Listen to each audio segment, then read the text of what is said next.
Hello and welcome to my instructional software in the middle school math classroom presentation. My name is Jill Bowman. This is for ETEC5303 and this is February of 2017. I'll start with the drill and practice software. The relative advantages of using drill and practice software is that it is differentiation made easy. It's also a great time to practice without using class time. I teach middle school math and I'm teaching 6th grade currently. Theoretically, when students come to 6th grade, they should know their math facts. Unfortunately, that's not always the case, and so we use flashcards. Ascend to Math has a great flashcard program. I would use this in centers. We have to do centers a couple of times a week. Those are 20-minute rotations, so I would have them do this. Most of our kids need to work on their multiplication or division facts. So let's say we'll have them do division today. You can have them work on a certain number until they master that number. You could also have them work on a range of numbers once they start getting a little more comfortable, so that you can have them do a variety of things. So let's say we're going to work on the number 6 today. You can have it timed, you can have it not timed. It all depends on what you're working on. If you're working on just fluency, or if you're working on fluency and speed. I would do timer off, I would do 6, and then I would do, the default is 13. I would probably have them do 20 problems just for that time. Now, I would have them have an accountability sheet, so they would have to write down the problem, write down the answer they got, and then check if they got it right or wrong. I would also have them write down the amount of time it took them to do all 20 problems. That way you can kind of see if it takes them longer to do the 20 problems, they might be doing long division instead of, or repeated addition or repeated subtraction, another form, rather than knowing their facts right offhand. So you can see, 54 divided by 6 is going to be 9. They click their answer, they submit it, and they get it correct. Now, if they get it wrong, let's say they say 48 divided by 6 is 3. They hit submit, and it tells them that's incorrect. It does not tell them the correct answer in that case. I don't believe. I can show you again. It tells you the correct answer, but it tells you it up here. My apologies. But it doesn't go quickly enough for them to see it, so they can actually see that they did it wrong, and they will have to go back and rework it. I really like this because, like I said, you can differentiate really easily. The next one I want to talk about is tutorials. We use a couple of different things for tutorials. One of them is the Math Tutor site, which I'm going to show you here in just a moment. The other is Think Through Math. We use Think Through Math. It's a district initiative. They have to be on it a certain amount of hours a week or minutes a week, depending on the classroom level. And it's great because it is differentiated straight for that student. I love it because you can reteach multiple concepts in one session. So if I have a tutorial session and I've got 3 kids coming in, each of them needs to work on something different. I can have them hop on the computer, watch this tutorial, and then I can answer any questions they have after that one-on-one and do some practice with them, rather than trying to teach 3 mini lessons in one tutorial session. It really caters to the students' needs. Think Through Math is this one I was just talking about. I've already got it up into a one-step equation problem. As you can see, there's a pre-quiz, there's a warm-up, there's a guided learning, practice, post-quiz, and finish. If they pass everything on the pre-quiz, then they get to go straight to the post-quiz. This is one example. Drag steps in order to correctly solve the equation. So they have to actually show the steps. That's what I love about this. It doesn't give shortcuts. It doesn't just give the answer. It makes them show the steps. Then they have math help, so they can go on here if they need to see the counters. They've got a couple of different levels of help. And then there's also a chat where they can talk to a Think Through Math teacher, but they have to try first. They can't just go on there and bug those teachers. We don't use that very often, but it is an option. And the other one right here is Math Tutor. When you bring up something, let's say we bring up solving linear equations with parentheses. When you bring it up at first, it's going to give you an instruction of how to do it. So it'll tell you, like, this is what you do for step 1, here's what you do for step 2, step 3, step 4, and so on and so forth. If I go into one that I've already been doing, 2 sublinear equations, I've already gone through the tutorial. Now it's having me do some practice. It really makes you do the actual steps. So what would happen after you do this first steps? Well, you're going to subtract 3 from both sides, so you're left with a 4x. And it turns green if it's right. So when you subtract 3 from here, you would get 12, but let's say we added 3. it's going to turn red. It's going to tell me that it's wrong, and it's not going to let me go to the next step until I get it correctly. So if I put in 12, now it's saying, what did I do? Did you distribute? Did you combine like terms? What did you do to get to that step?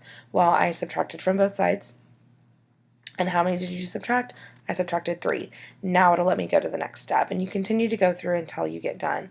If you click done, it's going to tell you you're not done yet. Keep working. And I really like this because it really gives kids another opportunity to go through the tutor and then do some practice the correct way.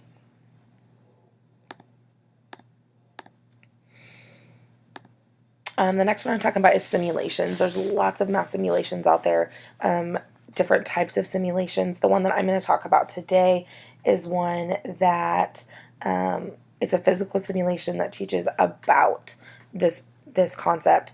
There's lots of them that do different types of simulations. The relative advantage of this one, I use gizmos, and I use it in geometry. There's no messy cleanup. You don't have to make a bunch of shapes. You don't have to make a bunch of figures. You can show the concept on the screen, and they'll get it without having to cut and paste and waste all that class time. This visual is very appealing to what we call our screenagers. You know, students in these days in middle school really love technology. They love to get to use the computer, so when they get to manipulate something on the computer, it's even great, even better. The other relative advantage is that it easily proves theorems. So if I go here, this is on surface and lateral area of prisms and cylinders. You can change your base. So say I want a triangular prism, and I want my side 1 to be, let's say 10.19, and I want my side 2 to be, I'm sorry, side 3 was 3.8, and side 2 is now 5.8, and then now it's going to tell me what my perimeter is, what my base area is. I can change my height, and then that'll tell me what my, it'll give me all of my things, and then I can compute the lateral area, and it'll tell me what the lateral area is, and then I can compute the surface area, and it'll tell me what that is as well. So you can really prove, they can make them do the work, and then they can prove it, then they can change another one. You can also do, I don't know why it's doing that, I'm sorry. I can go to circle, I have a circular base, so I can do a cylinder. You can have cylinders of all different shapes and heights. Here, you can really manipulate it. You can turn that off again. You can just do surface area. I'm sorry, just do lateral area, and then you can do both. It's a great, great thing without having to have all the construction paper mess. The next thing is games. There are a plethora of math games out there. Lots and lots and lots of math games. We use them a lot in our centers. The big one we're using right now is called Prodigy. The relative advantage of using Prodigy is that students really enjoy themselves. They beg to play Prodigy, and they're practicing skills without even realizing it. They are getting to really practice whatever content you set up, and they don't even know that's what they're doing because they just want to play the game.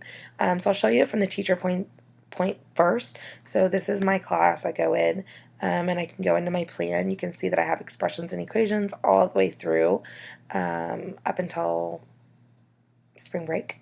And then they start their STAR prep. You can go for as short as 2 days. You can go for as long as 30 days. I can pull up all these different reports on how my students are doing, and then I can go back here and I can see how much time they spend at home, how much time they spend in class. Obviously, we didn't have a lot of time in class today to work on this, and so there was some students that worked on it at home. As you can tell, like, that's a lot of questions to be answered at home. Which brings me to how are the questions answered. So it's a battle. They get to battle their friends. They can go into the same little world and battle their friends. So you can see I have my little character, and then I'm going to battle this guy. And then we go into it. It doesn't take very long to load. Wizard battle is what it's called. So we'll go through, and I'm just going to try to quickly get to a problem here. As you can see, I have set up equations. So there's lots of different markers of different colors that they can use to work out their problems. They can erase that. We also have counters and base 10 blocks and all those different manipulatives that those students might need if they need a little extra support.